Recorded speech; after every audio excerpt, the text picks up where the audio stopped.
All right, Judges 2:10. And also all that generation were gathered unto their fathers, and there arose another generation after them, which knew not the Lord, nor yet the works which he had done for Israel.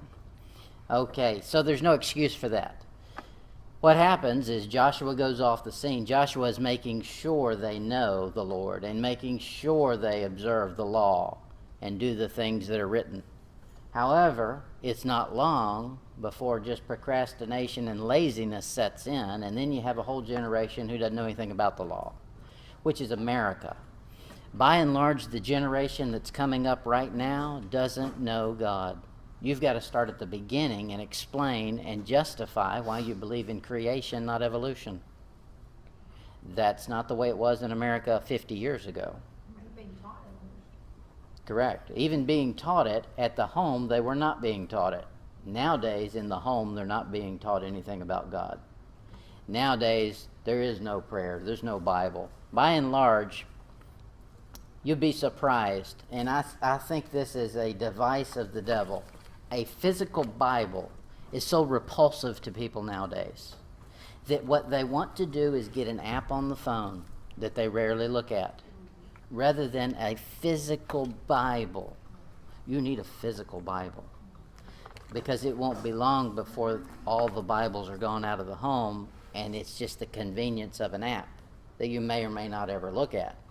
And then it won't be long before that's not even around, and then it's gone. That's just what happens.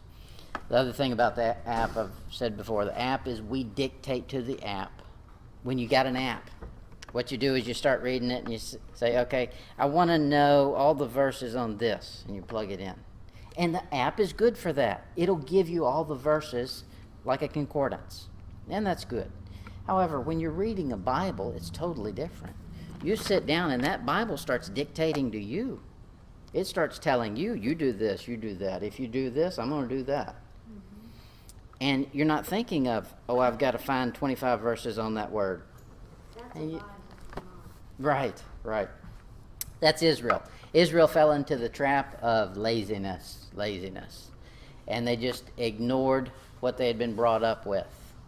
And they turned into exactly what they had to flee from, Pharaoh. Exodus 1, verse 8. Exodus 1:8. See how similar this is to Joshua, or to Judges? It said in Judges that there arose a generation that knew not the Lord. Let's find it in Exodus, the same thing. Now there arose up a new king over Egypt, which knew not Joseph. Okay, so now he's separated by generations or by time from knowing the power of God, from a man telling him. Look over at chapter 5, verse 2, Exodus 5:2.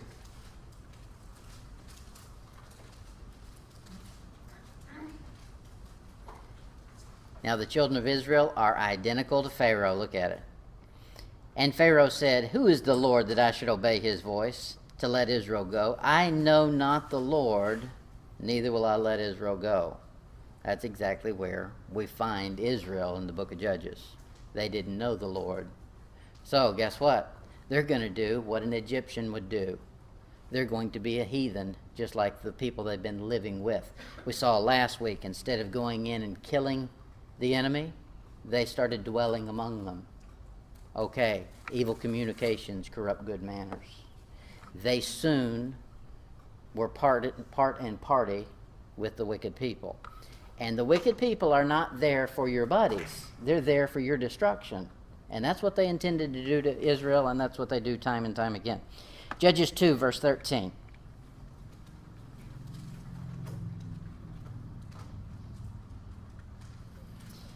Judges 2:13. It says, and they forsook the Lord and served Baal and Ashtaroth. Okay, he put two of those together. Usually you'll find these gods, these false gods, show up in pairs. There's a reason for that, because man wants to make a god after his own image. For humans, the way we create is with a man and a woman. They create a child. Okay, God, I didn't look up the verse. I should have brought it out, but the Bible says our God is one Lord. Okay. So God is one, not multiples. They want two because it resembles what man can do. A man and a woman can produce a child. So their gods they imagine to be like man. A male god and a female god. A god and a goddess. That's Baal, the male, Ashtaroth, the female. And you find that all the way through. In Leviticus 18:21. The problem with this is this became a religious system. The pagan religious system infiltrated Israel, and they bought into it. So what they would do is the very thing that was going on there. It was pure wickedness. Adultery and fornication as a religious service. Correct. And those children, the offspring, were to be offered as sacrifices to the gods. And that's what you find all the way through. Leviticus 18:21. God's warning them, don't do like the heathen are doing. Here's what they're doing. And thou shalt not let any of thy seed pass through the fire to Moloch, neither shalt thou profane the name of the Lord thy God. I am the Lord. So he's telling them right off the bat, I know what's going on out there, and I don't want you sending your babies in the fire like they do. In Deuteronomy 18:10, Deuteronomy 18:10. This is an important thing, or there wouldn't be so much Bible on it. The reason it's important is it's coming back. The tribulation will be full of this. Deuteronomy 18:10. There shall not be found among you one that maketh his son or his daughter to pass through the fire, or that useth divination, or observer of times, or enchanter, or a witch. Okay, there's the whole group together. There's the whole flock of birds you got to stay away from. In that he's saying the people that make their sons and daughters a sacrifice to gods and burn them are in the same crowd as those that use divination. You know what divination is? Somebody who's going to be a diviner. They're going to tell your future. Like the astrological signs. What's that stuff called? Horoscope. The stuff you read every... Yeah, she was quick on that one, wasn't she? The horoscopes, that's divination. That's I'm going to look at that and see what the stars tell me my future is. Okay, well, somebody wrote that. Somebody's divining for you. That's divination. God says that's in the same class as people who sacrifice their kids to the devil. Observer of times. What's the observer of times in that? That'd be the same thing. They're observing the stars and the planets. Now, it was very big in the ancient times because they didn't understand how things are moving. They said, okay, there's a goddess of the heavens, and she's got to turn the dial in order for us to get back to summertime. And that's where Easter comes from. An enchanter, that is someone who's going to force things, a witch doctor, somebody who's going to force something to happen, good or evil. That would be like voodoo. They're going to force something wicked to happen to somebody because they don't like them. A witch. Okay, all those things are very clear. We know what they are. So all the movies, all the TV shows are full of it. Okay. Well, God says stay away from it. I view them the same as though they were out there in that same party of people throwing their babies into the fire. 2 Kings 17:17.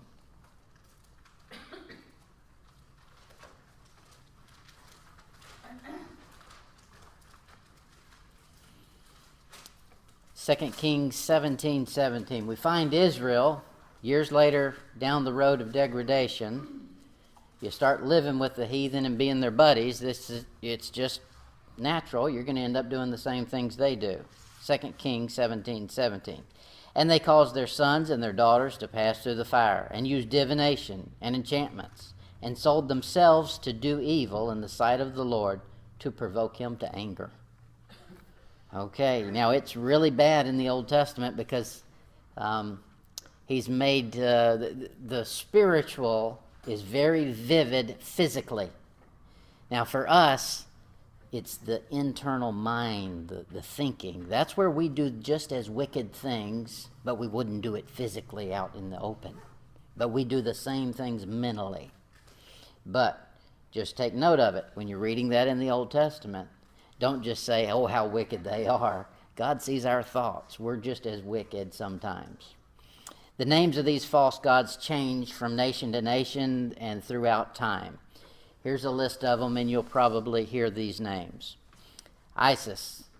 Now, it's just like the ISIS that we're talking about when we talk about the Middle East right now. The same ISIS. That's observance of a god. Isis, Osiris, Nimrod, Semiramis, Baal, Dinah, Moloch, Aphrodite, Ishtar, the Queen of Heaven, Mary, Mother Nature, etc. It goes on and on. Those are all derivatives of a pagan god, and they take their same powers and forecasting of future powers. It's all the same pagan idolatry. Judges chapter 3, verse 1. Well, we've started off with a bang tonight. Judges 3, verse 1.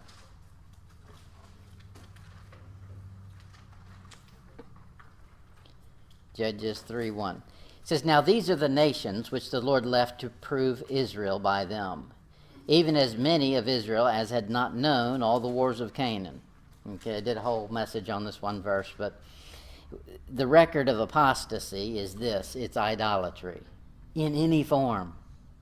Any means of idolatry is pagan, and any idolatry is inspired. You didn't come up with it on your own. It's inspired by the devil. If you're going to worship anything above God, you've been listening to the devil. And we all do it from time to time, so nobody's innocent here. It's all us chickens in the farmhouse.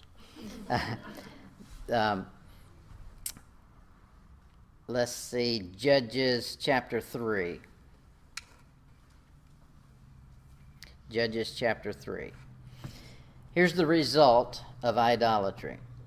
Judges 3, verse 6. Israel, talking about Israel. And they took their daughters to be their wives, and gave their daughters to their sons to serve their gods. And the children of Israel did evil in the sight of the Lord, and forgot the Lord their God, to serve Balaam and the groves. Now see, that's two again. Balaam and the grove. It's the dual deity. The grove itself was worshipped, as in an evergreen. Something that can withstand death. It lives through the winter. So that's why the Christmas tree, because it lives through the winter. So it's an observance of something with eternal life. That's the idea behind it. I'm not going to go rabbit on the Christmas tree. I know you can make up something good about it, but I'm just talking facts. No, go rabbit. Judges 3, verse 7. Judges 3, 7. God charges Israel with 7 sins. And the children of Israel did evil in the sight of the Lord, and forgot the Lord their God, and served Balaam in the groves. They're serving two things. They're serving Baal in the grove instead of one thing, God. You know what happens when you get two things you serve? They contradict each other. You go mad. God oftentimes talks about the wickedness that Israel's doing, and he says you're doing it to your own confusion. And that's true. No man can serve two masters. You can't do it. So they've failed from the beginning when they set up two gods they're going to serve. Guess what? They're going to contradict. You're going to go mental. And that's what the devil intends. He intends to blind the minds of them. He doesn't want them to get a clear understanding. We're going to find in this book the mark of the beast. 666. It's in the book, because what you follow shows who you are. If you're going to follow wickedness, guess what? You're wicked. There's no nice way to say that. That was pretty nice. Yeah, I'm trying to say it nice. If you follow wickedness, you're wicked. If you follow righteousness, you're a righteous man in the Old Testament sense of it. It doesn't mean you're perfect as far as on level with God, but it means you're heading in the right direction. In this book, we have 6 times that Israel is charged with working evil. That's Israel. God's saying Israel worked evil. Here's the references. Judges 3:7, Judges 3:12, Judges 4:1, Judges 6:1, Judges 10:1, and 13:1. And I'll let y'all read those on your own. Another 6 we find is 6 times they were taken captive. Well, of course, if they're going to work evil, they're going to get the payday for that. There's always a payday. Always. If you want to do wicked, the Bible says the wages of sin is death. There's a wage you're earning by doing sin. Okay? They've done wickedness, so they get what wickedness earns. 6 times they're held captive. That's Judges 3:8, Judges 3:12, Judges 4:2, Judges 6:1, Judges 10:7, Judges 13:1. And then there are 6 times that they're delivered by God. Now that sounds like a good 6, except for why did they have to be delivered? They weren't supposed to be delivered. They were supposed to be the conqueror. Okay, they weren't supposed to be in a position that needed deliverance. They were supposed to be in the position of, I've given all this land to you. We're going to take it, and we're going to do it little by little, and I've already allotted what tribe gets what. It's already done. It's a foregone conclusion. Let's go get it. But they didn't do it that way.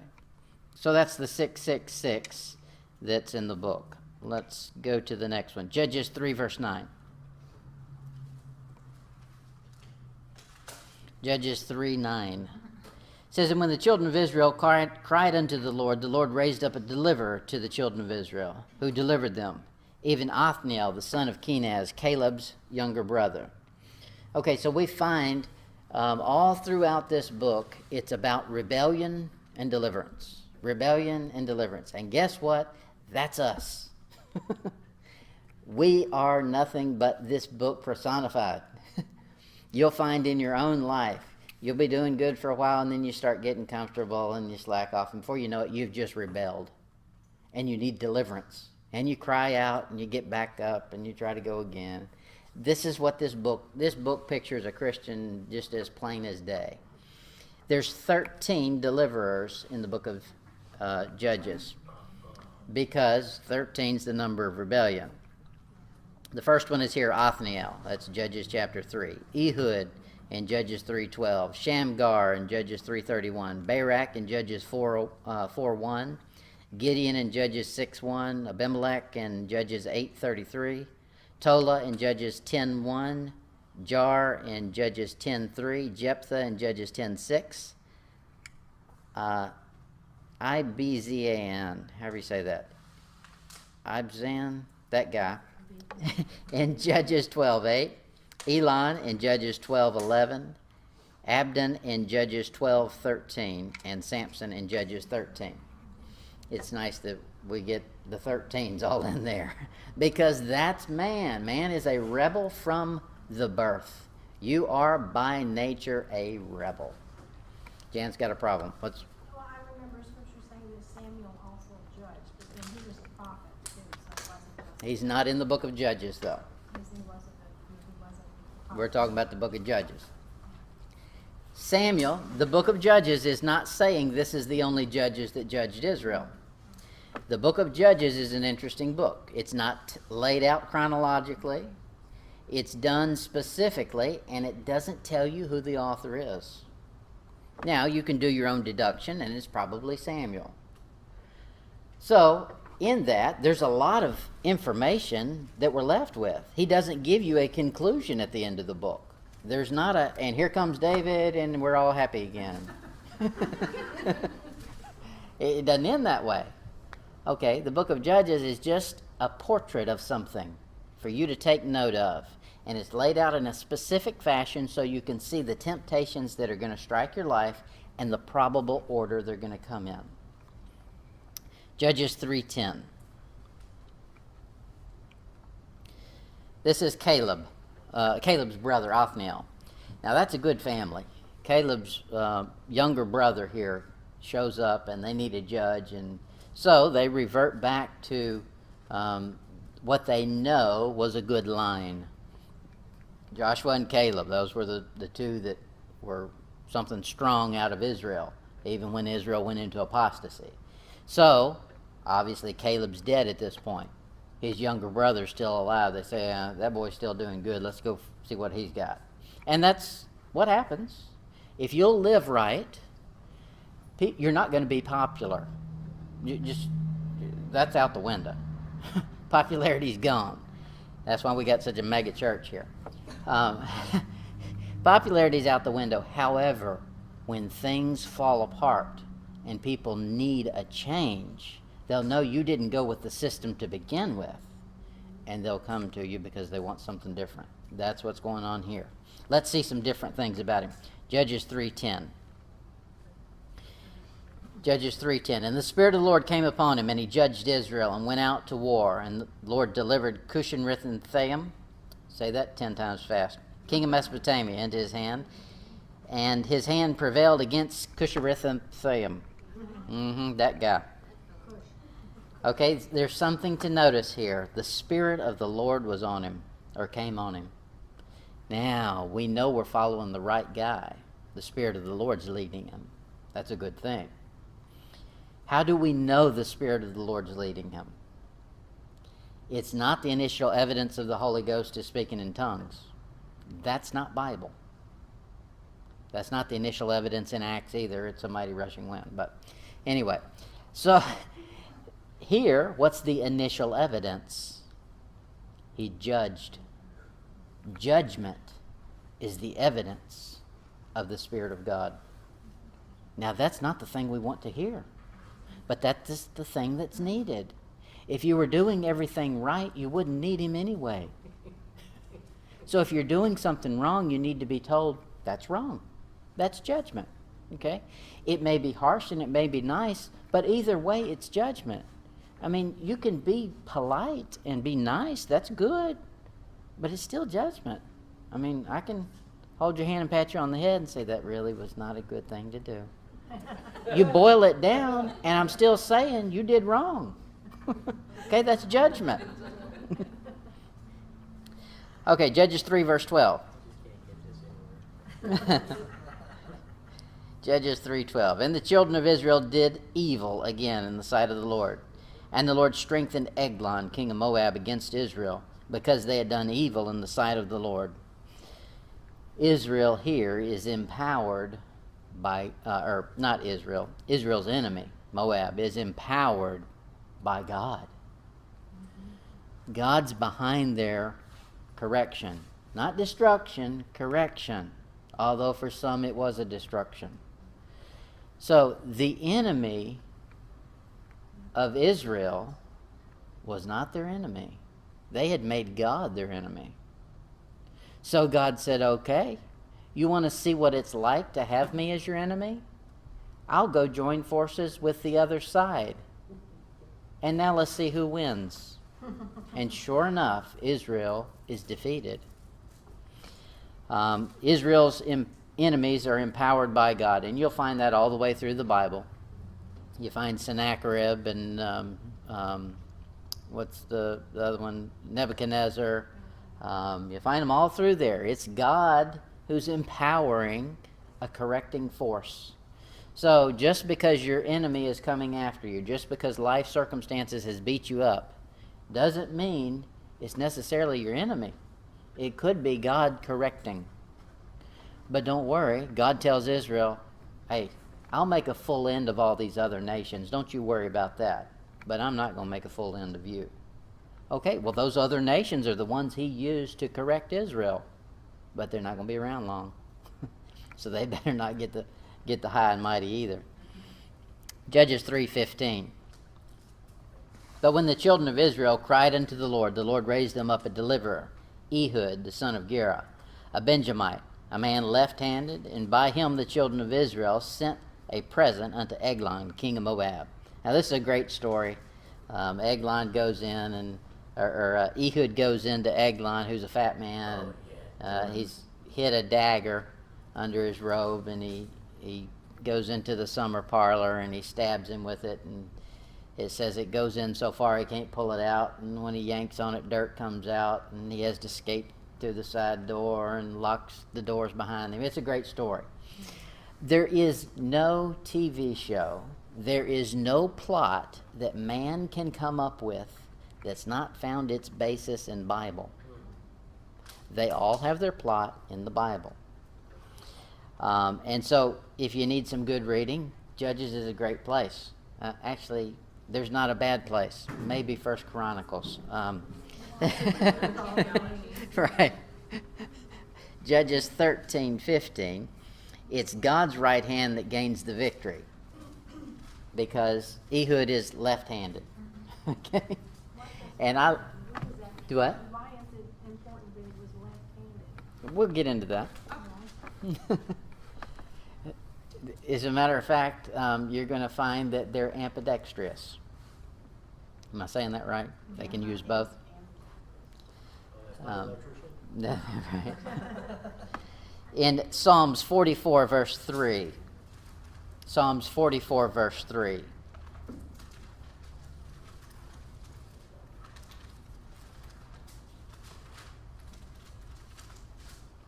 Psalms 44, verse 3. For they got not the land in possession by their own sword. I thought Ehud pulled out a sword and got it for them. Neither did their own arm save them. Well, his left arm just stabbed him, no. But thy right hand and thine arm and the light of thy countenance, because thou hadst a favor unto them. Okay, so God's the one who actually did it. Just like you find when David goes in to sling a stone at Goliath. He hits him with the stone, but the stone didn't do anything, because Goliath falls forward, not backward. So that means that God smacked him in the head. If that stone had been such a projectile that it killed Goliath, he would have fell over backwards. He smacked his head while the stone was Right. God carries. That's right. Yeah. So that's what's going on here. It's actually God who's gaining the victory. And to prove it, he picks a man who's left-handed. He says, let's find some weak things. A weak left hand will prove to you I'm the one who's really doing the victory here. You find that all through the Bible. Judges chapter 20, verse 16. Judges 20, verse 16. Now, this guy, Ehud, is from Benjamin. That's the same tribe as Saul. There's something special about this tribe. Among all his people, there were 700 chosen men, left-handed. Every one could sling stones at an hairbreadth and not miss. Okay, that's practice.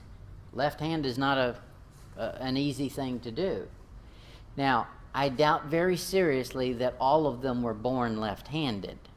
Now, it could have been that some of them were, but they probably learned, okay, this is the way our tribe does it, this is what I've got to learn to do, and you do it.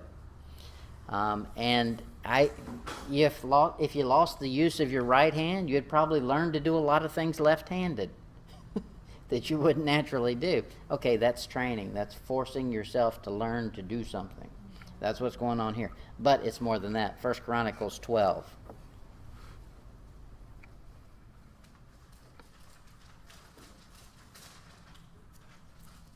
1 Chronicles 12, verse 2. It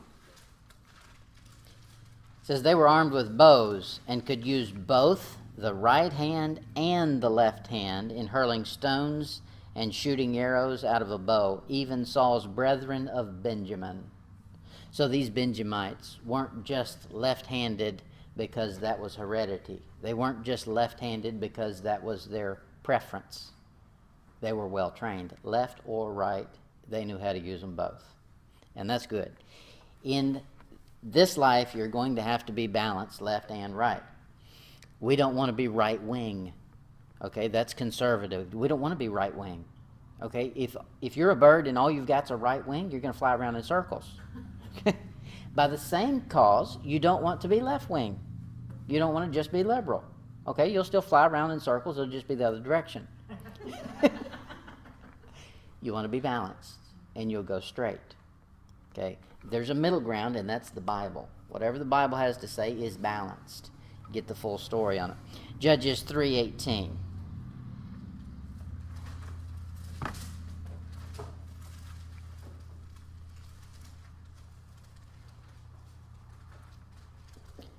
Judges 3:18.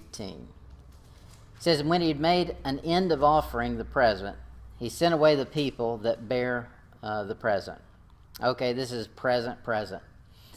That's a sure way to be suckered, is with a gift. And it's everybody's interested in number one, me. And so if you want to give something to me, then hey, I'll take that. We could be buddies for a few minutes. If I can get something out of it. Well, that's how he got him. He said, I got a present for you. He said, oh, special present. I like special presents. Now, he does something sneaky. He says, let's go into a inner chamber. Let's go into the summer house. I don't want the rest of my cabinet, the staff, to see what I'm getting special, because I'll probably have to share it. So he was not only greedy as far as he wanted something for himself, but he was greedy in he didn't want to share. He wanted to be stingy as well. It became his demise. In Proverbs 18, verse 16.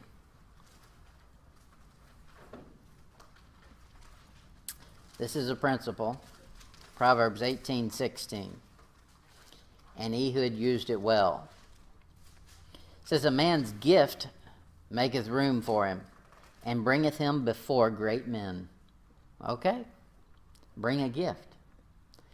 Now, there's no difference with God.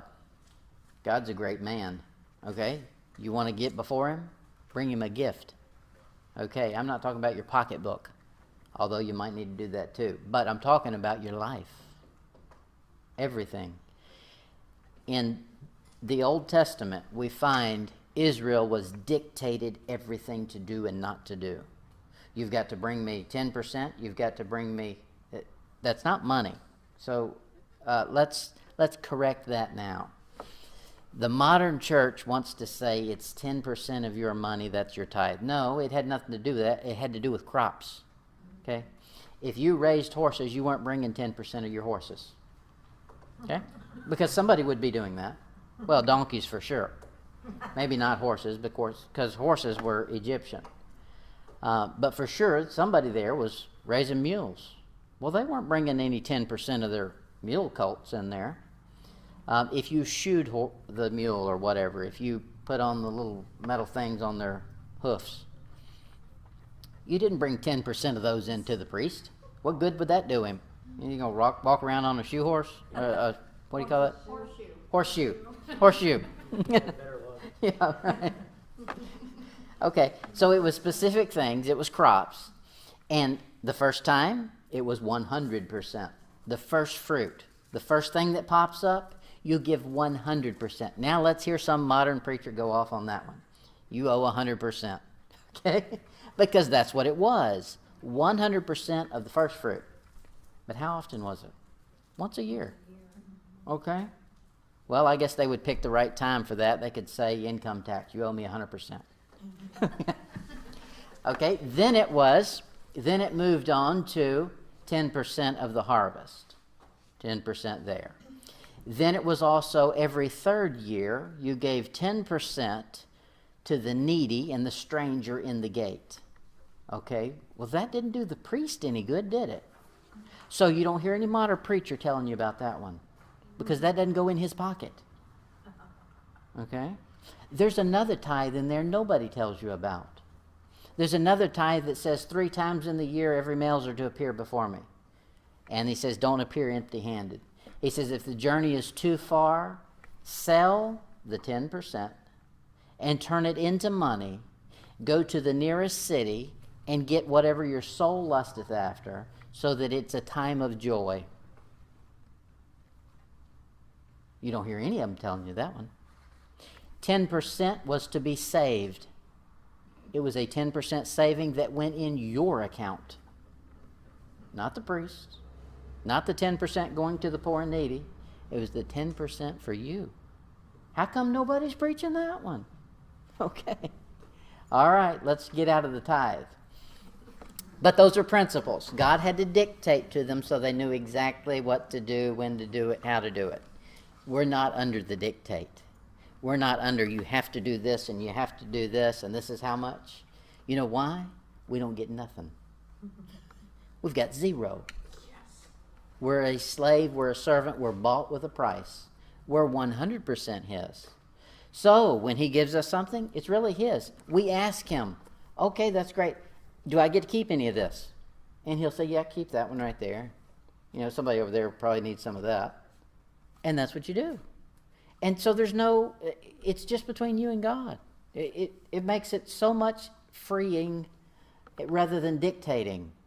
In the Old Testament, if we carry that mentality from the Old Testament to now, we run around scared. People are scared that if I don't give my 10% tithe, God's going to strike me dead. Okay, first of all, that's not in the Bible. Well, they run to Malachi chapter 3 and pervert that one and try to do it that way. But that's not what He was doing. When did He kill any of the Old Testament people for not giving their tithe? Don't find it. That's why no preacher has any Bible to say it. Okay? So God does one greater. He says, rather than trying to tell you exactly when and how much and all that stuff to give, it's all mine. It's all mine. We're going to keep it simple. It's all mine. Y'all can't figure it out. It's all mine. And that's the way we need to view it. So when you pull up to the gas station, you say, we need gas in here. How much do we use? How much do I give? And sometimes He'll say, well, I'm going to give you peace about putting $20 in. Today you better just put 10. I know what's going on ahead of you. And you'll get peace about that. Okay, I fill it up today. There's many a time we weren't able to fill it up. There's many a time you pull up to the gas station and say, okay, there's $20 here. How much should we put in? I think, I feel comfortable with $5 today. Go to the grocery store. There's been many a time we had to go to the grocery store every day. Because, and I know the theories. It's more expensive to do it every day. Well, when all you get is $2 every day, there's no cheaper way to do it because that's all you got. Okay? So you live 100% at His mercy. Now, isn't that a much better way to do it than to dictate everything? Because God is a gracious God. He's a gracious God. Amen. He doesn't dictate you to give Him everything, even though He could. He'll let you have things. He'll put you through the ringer. You'll have a rough time of life, and then all of a sudden He'll dump a bunch out on you and say, hey, this is just me doing you something special. Here's something special for you. And you'll see it. You'll see it throughout your life. That's the God we serve. All right, I don't know how we got off on all that, but, a present. A present. Yes, He brought a present. Okay, we should be bringing presents to God. The presents we should give Him are not, I'm doing you a favor, here's your 10%. No, we give Him all of ourselves, everything. Our time, our talent, our lack of talent. You know, I hear a lot of people talk about your talent. Okay, well, that's great. That's the easy thing to do. How about giving your lack of talent? How about that one? That would be something hard to give Him, wouldn't it? Okay, give Him that one. Okay, I can't memorize Scripture. That's not my talent. Okay, so what? Do it anyway. That would be a gift. If you were good at doing it, it's no gift. That's simple. What kind of how much is that worth? If you can do it easily, it's worth nothing. Give Him something hard. That's why we get together and pray on Thursday mornings at, 2 o'clock in the morning. It feels like 6 in the morning. I want it intentionally to be hard. It needs to be difficult. If there's no struggle to it, it means nothing. Big whoop. Don't pick a time that's convenient. Is God only worth something that's convenient? No, sir. Do something hard. Bring Him a present. All right, Judges chapter 3, verse 21. How long have we gone? Judges 3:21. It's about that time. Took up 10% of your time. I know it. I think we're up to about 141% or something like that. Judges 3:21. And Ehud put forth his left hand and took the dagger from his right thigh and thrust it into his belly. Now that's the way you want to do it. That's the old westerns. The real cool ones had the guns on backwards. And they had two of them. They could pull them out like that. That's what he's doing here. He's left-handed, and he puts it on his right hip, and he goes in and stabs him. Good story. You got to get into this stuff. It's fun. You'll find in this book, God uses many weak things to prove himself. He's used a left hand here in Judges 3:21. He uses an ox goad in Judges 3:31. He uses a woman. You can't get any weaker than that. A woman in Judges 4:4, Deborah. He uses a nail in Judges 4:21, a piece of a millstone in Judges 9:53, a pitcher and a trumpet. I mean, what a piece of artillery. Judges 7:20, the jawbone of an ass in Judges 15:16. Guess what? We're weak, but he'll use us. He'll use us because he wants to show his power. His power is not magnified by somebody who's a Superman. How did you know it was not just Superman being Superman or some God working through him? Okay, let's use the peon. Everybody knows it wasn't the peon. It was God working through him. So that's why God would use us. However, if we're selfish, we'll just be a dead nothing. All right, we better stop it there. We'll pick up next week at Judges 4. Awesome. Right. Okay, we'll try again next week.